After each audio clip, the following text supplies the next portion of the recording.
Hey guys, it's Carter. Welcome back to the channel. Hope you guys are all having a fantastic day today.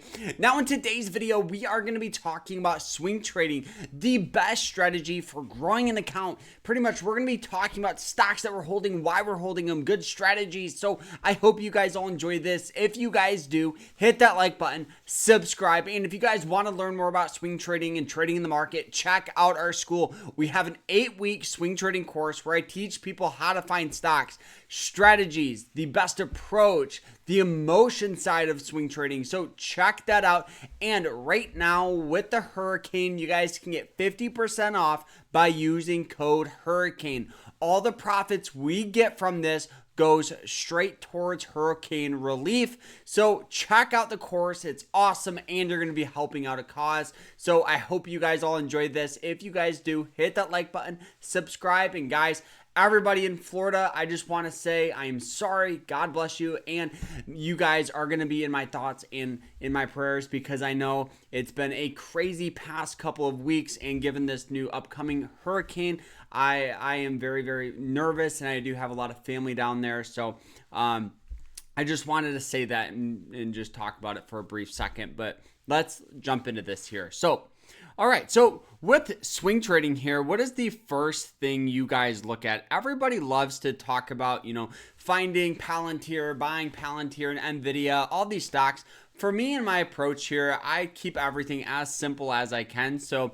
the first thing I want to show you guys is the checklist. So before I ever place a trade here, I want a checklist. I want to make sure that the stock I'm buying meets my strategy, meets my approach here. So if you guys sign up for the course, you guys do have access to this, but this is a trading checklist. So the first thing here for my trading checklist is a stock on an upward trend. Trends, in my opinion, are one of the most important things traders underutilize. They expect a stock that's been selling off for a year to magically get buying pressure in reverse and everybody makes $1 million. No, the reality of trading is you're buying stocks on an upward trend that have sold off down to some level of support. And that brings me to my second item on my checklist, and that is support on the daily chart. After that, we want an undervalued RSI. In most circumstances, we would prefer under a 30 or 35, because historically with most stocks, that does represent an undervalued point to buy. The next is earnings. Anytime you place a trade, you want to understand when the earnings date is. And earnings is a 50-50 chance of making money. If you buy a stock before an earnings and they miss expectations, this is going to cause a lot of panic, a lot of sell-off, and a lot of hedge funds to either dump their position, or even retail traders to dump their position. So never hold through earnings. The next thing here is risk and reward. This is very important. Anytime you place a trade, you want a good risk and reward. So you want to be risking $1 to make a minimum of $2 or $3. And then the last thing is some sort of lower time frame support. We would prefer on the 1 hour chart. So you guys can see we've had a great week here where we're up near and around about $963 here. So let's talk about the positions that we're in on. So the first one here, that's one of our larger gainers here, is ticker symbol AJG. You guys know we bought this stock here near and around the 282.50 mark.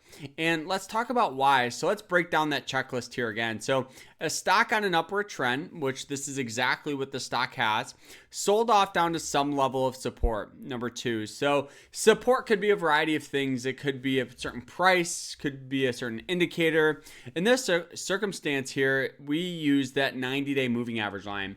Moving average lines are very, very, very important as traders, because they act as trend indication. They also act as support and resistance. So when the stock is above it, you guys can see the natural tendencies of getting good buying pressure on it. And the ones that we use are the 90-day, which is the blue, and then the 200-day. Now, when the stock sells off down below it, you guys can actually see it hits it and we get selling pressure.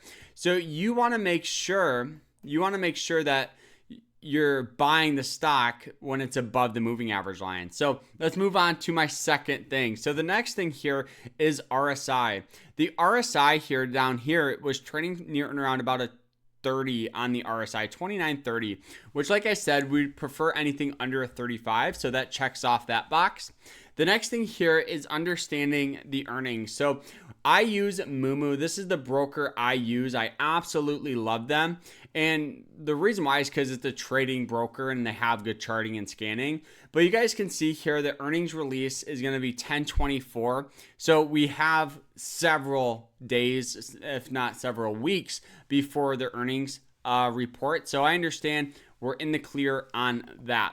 The next thing here is going to be risk and reward. So entering here near and around that support line, let's break that down. So entering here near and around the 280 right about here, setting our target price up at resistance gives a risk and reward of about 4-to-1, risking $1 to make $4, which is an excellent risk and reward. So the last thing here is going to the hourly and seeing if we can find some sort of support here.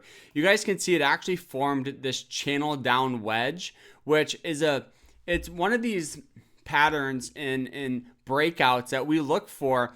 And if the stock were to sell off down below it, that's a bearish thing. But since it got buying pressure and popped up above it, that's why we entered. You guys can see it broke out, hit that 200-day moving average line, and has continued to rally its way up. So now we're going to just keep our stop loss near and around below the 290. So we're always in profit, making a good trade out of that one here. Another one that we just entered here is ticker symbol DX. You'll notice a very similar thing.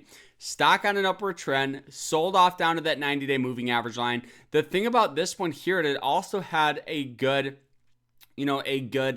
trend line where it hit it, and we've had natural tendencies of getting buying pressure. So the RSI on this one here was about a 36. So we went with a little bit of a lighter position, meaning I didn't go heavy like I normally would go in.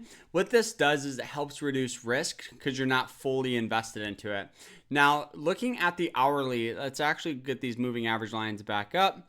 Looking at this one here, you guys can see it had this downward trend, which isn't good, right, on the hourly chart. So we got in on the breakout above that here with an average cost. Let's see, our average cost for this stock here is near and around the, I gotta slide it over, near and around 1206. So right about here, right when that stock broke over, we were in on that trade and it just continued to rally up. So now what we're doing is we're just keeping our stop just like that. So if it dips down below that, we'll just take our profit, move on to other opportunity. You know, the thing about swing trading isn't these massive returns. It's not these 100, 200% returns that you'll see on YouTube and TikTok every day. It's these 1, 2, 3% returns that just compound over the course of a year. That's what makes up a successful trader. It's not about getting rich quick. It's understanding the process in the game of trading.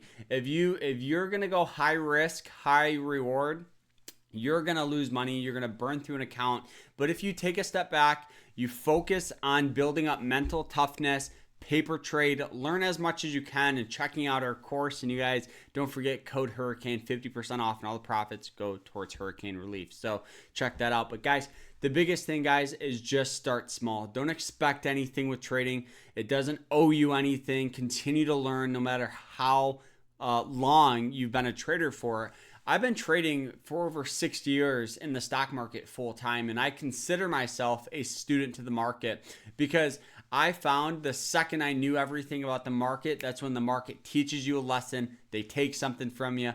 And, it's just better to always be on your toes, have good risk and reward, have that stop loss in place, and you'll be in a great spot trading. So I hope you guys all enjoyed this video. If you guys did, hit that like button, subscribe, and we'll see you guys in the next one. Take care.